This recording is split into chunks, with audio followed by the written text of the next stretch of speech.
नमस्कार। आज निकै दिनको ब्रेकपछि म च्यानलमा पुनः उपस्थित भएको छु। जग्गा सम्बन्धी विषयवस्तु तपाईँ हाम्रा लागि सदैव विवादित र बुझ्न कठिन विषयवस्तु हुन्छ। अदालती अभ्यासहरूमा अथवा जग्गा सम्बन्धी विषयको उजुर लिएर सम्बन्धित निकायमा जाँदाखेरि जग्गाको नक्सा, त्यसपछि भोगको अवस्था, भोग अनुसार पुनः गरिने नक्सा लगायतका कुराहरूको प्रमाणलाई हेरेर कसको जग्गा कसैको जग्गामा पसेको छ कि छैन, खिचोला भएको छ कि छैन, कसले कसको जग्गा खिचोला गरेको छ अथवा छैन, दाबी पुग्ने नपुग्ने के हो भन्ने लगायतका कुराहरूमा निर्णय हुन्छ। आज मैले यही विषयवस्तुलाई सन्दर्भ बनाएको छु। जग्गाको नक्साहरूको सामान्य अवस्थितिलाई देखाएर सर्वप्रथम कसैले मेरो जग्गा खिचोला गर्यो अथवा चापिदियो, च्यापेर घर बनायो भनेर दाबी गर्नुभन्दा अगाडि पहिले हामीले के कस्ता विषयवस्तुहरूमा सचेत हुने र आफैले आफ्नो जग्गाको निरीक्षण कसरी गर्ने, कुन कुन तरिकाबाट निरीक्षण गर्ने र त्यसपछि मात्रै कसले कतातर्फबाट कसरी कति जग्गा किचोला गरेको छ कि छैन, चापेको छ कि छैन भनेर पत्ता लगाएर नालिस गर्न जाने भन्ने विषयमा चर्चा गर्ने प्रयास गरेको छु। यसरी जग्गालाई पहिल्यै हामीले आफ्नो तर्फबाट पूर्ण रूपमा निरीक्षण गरेर यकिन भएपछि मात्रै उजुर गरियो भने सफलता हात लाग्न सक्छ। अन्यथा आफ्नो जग्गा नपुग्दै पनि सफल हुन सकिँदैन। आज म एउटा नक्सा बनाएर त्यो नक्साको आधारमा उदाहरणसहित प्रश्न गर्ने जमर्को गर्नेछु। आज मैले हाम्रा जग्गाहरू, घडेरी जग्गाहरू, अन्य ठुला खेतीयोग्य जग्गाहरू, विभिन्न प्रकारका जग्गाहरू खिचोला हुन्छ। कुनै पनि व्यक्तिले मेरो यो सिमानामा यो व्यक्तिले यहाँबाट यता खिचोला गरिदियो भन्ने लगायतका कुराहरूमा हामीले अड्डा अदालती झन्झटमा जानुपर्ने हुन्छ। आफ्नो मिचिएको जग्गाहरू निकाल्नुपर्ने हुन्छ, उकास्नुपर्ने हुन्छ। यस्तो अवस्थामा त्यस प्रकारका कारबाहीहरू, मुद्दाका कारबाहीहरू अथवा मेरो जग्गा फलानाले मिचिदियो फिर्ता दिलाइ पाऊँ भनेर जाने हाम्रा कारबाहीहरू गर्नुभन्दा अगाडि हामीले हाम्रो जग्गाहरूको सम्बन्धमा के कस्ता कुराहरूलाई चाहिँ चेक गरेर पहिल्यै हामी कन्फर्म हुनुपर्छ भन्ने सम्बन्धमा मैले केही कुराहरू जानकारी गराउने प्रयास गरेको छु। यो एउटा सामान्य नक्साको स्ट्रक्चर बनाउने मैले प्रयास गरेको छु। यसलाई हामी एउटा सानो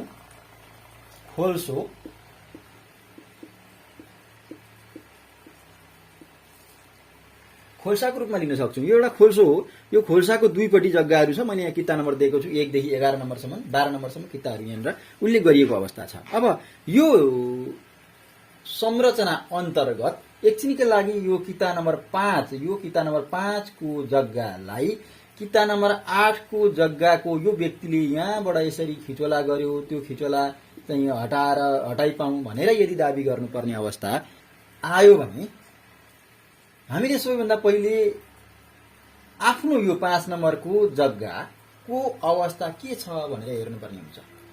यहाँनिर एउटा सबैभन्दा ठूलो कुरो, यो जग्गाको साइडमा एउटा स्थायी प्रकृतिको चिन्ह छ, सिग्नल छ।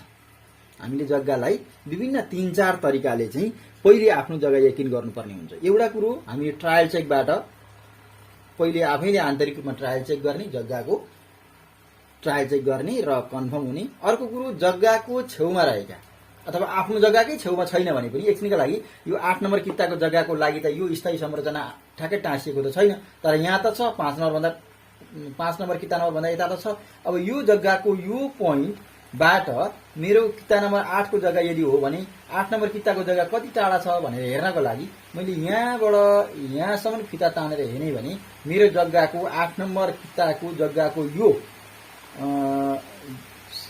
सबैभन्दा पल्लो क्षेत्रको यो सिमानासम्म कति मिटर या फिट छ भनेर म सजिलैसँग पत्ता लगाउन सक्छु। त्यसै गरी किता नम्बर 5 का लागि यो एउटा स्थायी संरचना टाँसिएकै अवस्थामा छ।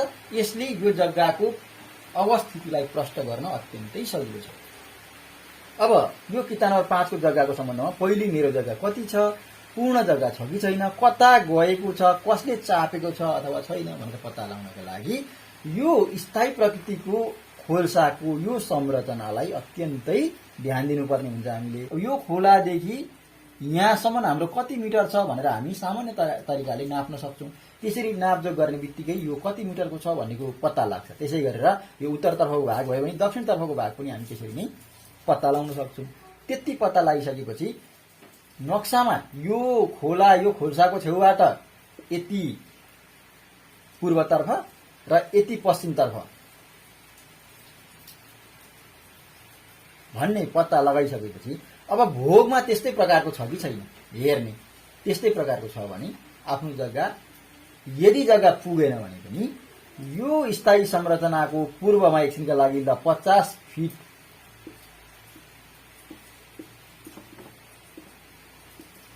नक्सा अनुसार 50 फिट छ र यो उत्तरतर्फ र दक्षिणको चाहिँ 60 फिट छ भने र नाप नक्सा गर्दाखेरि पनि हामीले यसो फिता तान्दाखेरि यहाँदेखि यहाँसम्म 50 फिट र यहाँदेखि यहाँसम्म 60 फिट पुग्यो भने यो जग्गाको क्षेत्रफल कमसे कम यतातिरको किता नम्बर 8 तर्फ पसेको छैन भन्ने कुरोलाई हामीले यकिन गर्नुपर्ने हुन्छ। किनभने किता नम्बर 8 तर्फ पसेको हुन्थ्यो भने यो किता नम्बर 8 को जग्गाको यो उत्तरतर्फको यो सिमाना सरेर यहाँनिर आएको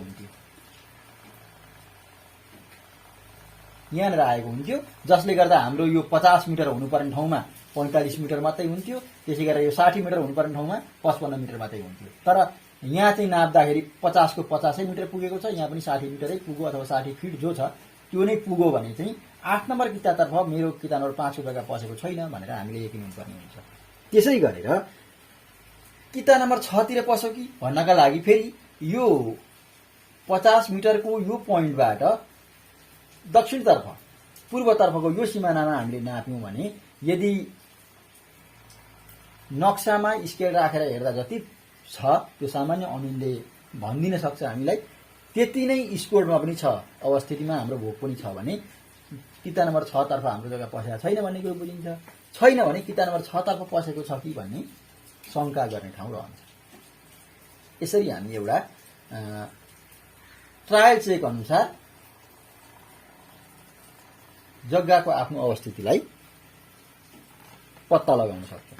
अब अर्को तरिका भनेको चाहिँ मैले यो एउटा स्थायी संरचनाको आधारमा र ट्रायल चेकको आधारमा जग्गा पत्ता लगाउने तरिकालाई एउटा सामान्य रूपमा विवेचना गर्ने प्रयास गरेँ। अर्को के भने यो किता नम्बर 5 को जग्गा यो अवस्थामा एकछिनका लागि अब हामीले अर्को तरिकाले विवेचना गर्ने ट्राई गरौँ। यो किता नम्बर 5 को जग्गा यो नक्सामा यस्तो छ, यो स्थायी संरचना भएको एउटा खोल्साको छेउमा यसरी टक्क लगभग 4 किला मिलेको अवस्थामा छ। तर भोग चाहिँ यस्तो तरिकाको रहेछ। यो मैले खोलो देखाउने प्रयास गरेँ, यही खोलालाई यस्तो बनाएँ मैले। किता नम्बर 5 को जग्गा यस्तो हुनुपर्ने हो, तर किता नम्बर 5 को जग्गा यस्तो नभएर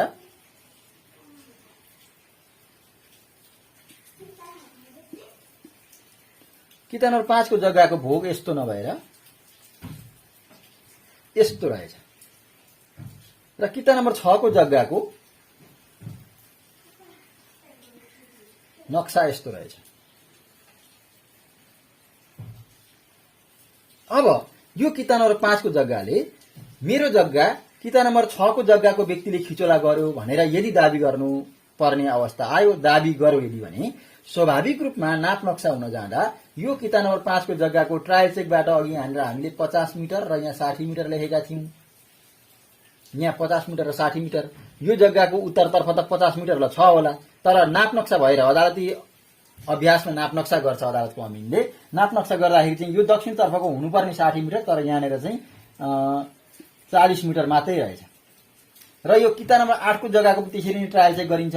किता नम्बर 8 को जग्गाको ट्रायल चेक 40 मिटर थियो एकछिनका लागि मानौँ भने यो उत्तरतर्फको 40 मिटर ठिक छ, तर दक्षिणतर्फको यो जग्गा चाहिँ यो किता नम्बर 8 को जग्गाको 40 मिटर बढेर 50 मिटर भएको अवस्था रहेछ।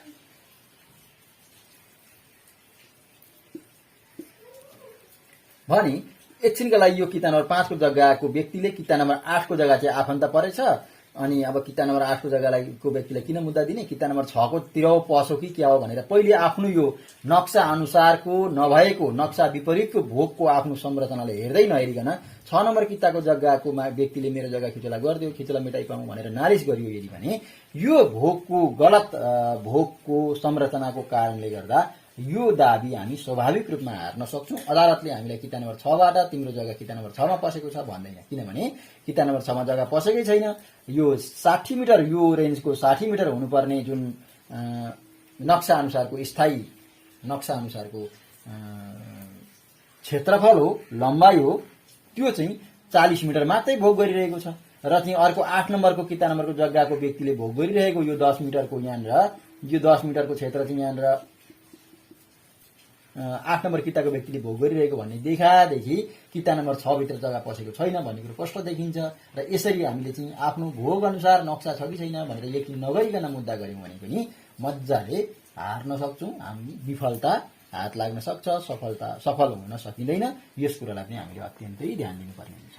आज मैले नक्सा अनुसार जग्गाको अध्ययन गर्ने, आफै स्व अध्ययन गरेर आफ्नो जग्गा कहाँ छ भनेर पत्ता लगाउने क्रममा विचार गर्नुपर्ने केही कुराको बारेमा चर्चा गरेँ। म यो प्रसंग अझै धेरै छ, नक्साको अध्ययनको विषय अत्यन्तै बृहत हुन्छ। नक्सा अध्ययन गर्न अलिकति जानियो त्यसको टेक्निक भने सजिलो पनि हुन्छ, आफ्नो जग्गाको अवस्थिति पत्ता लगाउन सजिलो हुन्छ। यस सम्बन्धी म यसरी नै नक्साद्वारा अन्य आगामी सामग्रीहरूमा पनि यसलाई थप परिमार्जित गर्ने प्रयास गर्नेछु। आजको विषयवस्तुबाट बिदा लिन चाहन्छु। नमस्कार।